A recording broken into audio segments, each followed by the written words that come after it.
ဒီတော့တတိဆိုတာကျိုးနဲ့တူပါတယ်ထွက်လေဝင်လေကတော့ငုတ်တိုင်ကလေးပေါ့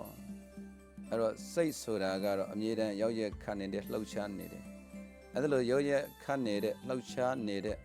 မငြိမ်မသက်ဖြစ်နေတဲ့စိတ်ကလေးကိုညင်သက်အောင်လုပ်တဲ့အခါမှာထွက်လေဝင်လေဆိုတဲ့ငုတ်တိုင်လေးပေါ်မှာတတိဆိုတဲ့ကျိုးနဲ့အဲ့ဒီမငြိမ်မသက်ဖြစ်နေတဲ့စိတ်ကလေးကိုရှီနောင်ထားလိုက်ရပါတယ်။ကိုမတတိဆိုတဲ့ကျိုးကလေးကခိုင်နေမယ်ဆိုရင်အဲ့ဒီစိတ်ဟာဘလောက်ပင်လှုပ်ရှားနေပါစေကိုရှီနောင်ထားတဲ့တတိဆိုတဲ့ကျိုးကခိုင်နေတဲ့အတွက်ကြောင့်စိတ်ဟာငြင်းပြီးတော့